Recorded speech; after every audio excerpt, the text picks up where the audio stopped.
কালের প্রবাহে খেলাধুলা এক প্রকার হারিয়ে যেতে বসেছে। সেখানে জায়গা দখল করে নিয়েছে মোবাইল। বর্তমান প্রজন্ম মোবাইলে আসক্ত। খেলার মাধ্যমে তাদের উদ্দেশ্যে বার্তা যে মোবাইলের প্রতি আসক্তি কমিয়ে খেলার জন্য মাঠে আসা এবং শরীর চর্চা করা। খেলায় শরীরের গঠন হয়, শরীরের রোগ প্রতিরোধ ক্ষমতা বাড়ে, মন মানসিকতা স্থির থাকে, একে অপরের সঙ্গে বন্ধুত্বপূর্ণ সম্পর্ক গড়ে ওঠে। Katwa college IQSCO, Katwa college sports department এবং পূর্ব বর্ধমান জেলা স্পোর্টস অ্যান্ড ফিজিক্যাল কালচার অ্যাসোসিয়েশনের যৌথ উদ্যোগে একদিন ব্যাপী Katwa college indoor sports complex ও ওয়েট লিফটিং ও পাওয়ার লিফটিং প্রশিক্ষণ শিবিরের আয়োজন করা হয়। পূর্ব বর্ধমান জেলা ক্রীড়া সংস্থার সম্পাদক সমর দাস জানান, ছাত্রছাত্রীদের খেলার প্রতি উৎসাহ দিতে প্রশিক্ষণ শিবির আয়োজন করা হয়েছে। প্রশিক্ষণ শিবিরে 40 জন ছাত্রছাত্রী অংশগ্রহণ করেন। প্রশিক্ষণ দেন প্রশিক্ষক স্বপন রঞ্জক আচার্য, কল্যাণী মাঝি। ছাত্রছাত্রীদের উৎসাহিত করতে প্রশিক্ষণ শিবিরের উদ্বোধন করেন কাটোয়া কলেজের অধ্যক্ষ ডক্টর নির্মলেন্দু সরকার। উপস্থিত ছিলেন ক্রীড়া বিভাগের দায়িত্বপ্রাপ্ত অধ্যাপক দুলাল সরকার সহ অন্যান্য অধ্যক্ষরা। অধ্যাপক দুলাল সরকার জানান, ছাত্রছাত্রীদের উৎসাহিত প্রদান করতে আরও বিভিন্ন ক্রীড়া প্রশিক্ষণ শিবিরের আয়োজন করা হবে। এমন উদ্যোগে সাধুবাদ জানিয়েছে কাটোয়া পুরসভার পৌরপ্রধান সমীর কুমার সাহা। পৌরপ্রধান বলেন, ছাত্রছাত্রী যুব সমাজ খেলাধুলোতে আরও এগিয়ে আসুক। সকল খেলোয়াড়দের সাফল্য কামনা করি। এরকম উদ্যোগে সাধুবাদ জানিয়েছে কাটোয়াবাসীরা।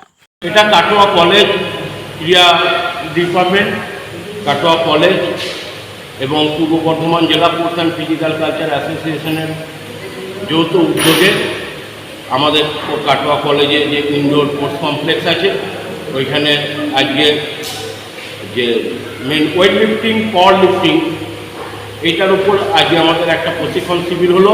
এখানে প্রায় 50-60 জন ছেলেমেয়ে আজকে অংশগ্রহণ করেছিল। কলেজ ছাত্রছাত্রী সহ সাধারণ ছেলেমেয়েরা অংশগ্রহণ করেছিল। আমরা খুশি যে আমরা খেলাধুলাতে আস্তে আস্তে এগিয়ে যাচ্ছি, কারণ যুব সমাজ আজকাল মোবাইলের প্রতি ব্যতিব্যস্ত হয়ে গেছে।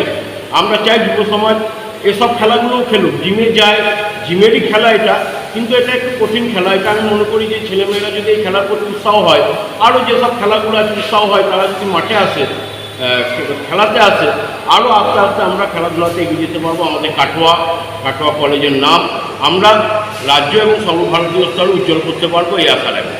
আপনার নাম স্যার? আমার নাম Samar Das. Youth sports talent hunt 2024 এর সামনে রেখে কাটোয়া কলেজ এবং পূর্ব বর্ধমান স্পোর্টস যে অ্যাসোসিয়েশন আছে, পূর্ব Bardhaman sports and culture association, এদের যৌথ উদ্যোগে, কারণ ওনাদের সঙ্গে আমার একটা বউ হয়েছিল, সেই সুবাদে আমরা ধারাবাহিকভাবে বিভিন্ন ইভেন্ট রেখেছি। এর আগে আমাদের ফুটবল ইভেন্টটা হয়ে গেছে। আজ আমরা এখানে ওয়েট লিফটিং আর পাওয়ার লিফটিংয়ের আয়োজন করেছি। কাটোয়া কলেজের ছাত্রছাত্রীরা এই ওয়েট লিফটিংয়ে অংশগ্রহণ করেছিল এবং তারা এই অনুষ্ঠানটি আগামী দিনেও বিভিন্নভাবে বিভিন্ন জায়গায় তারা করবে। তো কাটোয়া কলেজ স্পোর্টসকে সামনে বিভিন্ন রকম স্পোর্টস যে ইভেন্টগুলো আছে, সব ইভেন্টগুলো যাতে করা যায়, এই ইয়ুথ স্পোর্টস ট্যালেন্ট হান্ট 2024-এ আমরা সেই দিকে লক্ষ্য রাখবো এবং ছেলে মেয়েদের মধ্যে খেলার প্রতি আগ্রহকে বাড়িয়ে তোলার জন্য আগামী দিনে আমরা আরও বিভিন্ন এরকম ইভেন্টগুলো করতে পারি। এবং আমাদের প্রিন্সিপাল স্যার এই জন্য সবসময় তিনি এই প্রোগ্রামগুলো কীভাবে এগিয়ে নিয়ে যায় এই জন্য তিনি চেষ্টা করছেন। এবং আমি একজন স্পোর্টস ডিপার্টমেন্টের দায়িত্ব অধ্যাপক হিসাবে আমিও চেষ্টা করছি যাতে কাটোয়া কলেজে আগামী দিনে বিভিন্ন ইভেন্টসগুলোকে যাতে আমরা সুন্দরভাবে চালিয়ে যেতে পারি। ফুটবল, ক্রিকেট থেকে শুরু করে এবং আদার যে ভলিবল থেকে শুরু করে, এবার আমরা আগে রেখেছি আগামী দিনে হকিও আমরা চেষ্টা করবো এখানে যাতে করতে পারি। বিভিন্ন ইনডোর এবং আউটডোর সমস্ত কিছু করার চেষ্টা করছি এবং এই জন্য স্পোর্টসকে একটা যাতে আগামী দিন আমরা ভালো জায়গায় শুধুমাত্র কাটোয়া কলেজের মধ্যেই সীমাবদ্ধ না রেখে যাতে আমরা ইউনিভার্সিটি লেভেলে পৌঁছাতে পারে এবং রাজ্য স্তরে এবং আন্তর্জাতিক স্তরে যাতে পৌঁছে যেতে পারে সেই দিকে আমরা লক্ষ্য রাখছি। যাতে ছেলেমেয়েরা খেলার প্রতি শুধু আগ্রহী নয়, যাতে তারা আমাদের কাটোয়া কলেজের খেলার যে একটা দিক রয়েছে এবং বিভিন্ন জায়গায় সেখানে অংশগ্রহণ করে কাটোয়া কলেজের ভাবমূর্তি আরও উজ্জ্বলতার সঙ্গে এগিয়ে নিয়ে যেতে পারে, সেই দিকে আমরা লক্ষ্য রাখছি। আপনার নাম স্যার? আমি দুলাল সরকার, কাটোয়া কলেজের স্পোর্টস গেমস অ্যান্ড স্পোর্টস কমিটির একজন দায়িত্বপ্রাপ্ত অধ্যাপক। এই যে কাটোয়া কলেজ আর পূর্ব বর্ধমান ক্রীড়া সংস্থা যে উদ্যোগ নিয়েছে তা আপনি কী বলবেন?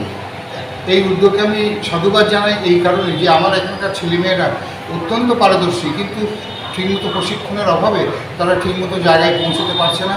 কিন্তু যেই সংস্থা আমাদের কাটোয়াতে রয়েছে বা পূর্ব বর্ধমান জেলায় যে ক্রীড়া প্রশিক্ষণ দিচ্ছেন, তাতে ছেলেমেয়েরা অনেক দূর যাচ্ছে এবং তারা সফলতা অর্জন করছে। বিভিন্ন পর্যায়ে গিয়ে শুধু আমাদের পশ্চিমবঙ্গ নয়, পশ্চিমবঙ্গের বাইরেও বিভিন্ন রাজ্যে গিয়ে তাদের খেলা যখন প্রদর্শিত হচ্ছে, সেখানে তারা সম্মানের সঙ্গে সেখানে পুরস্কৃত হচ্ছে। এটা আমাদের গৌরব। আগামী দিনে আরও শ্রীবৃদ্ধি ঘটুক এবং প্রত্যেক প্রতিযোগীদের আমি আন্তরিক অভিনন্দন জানাই।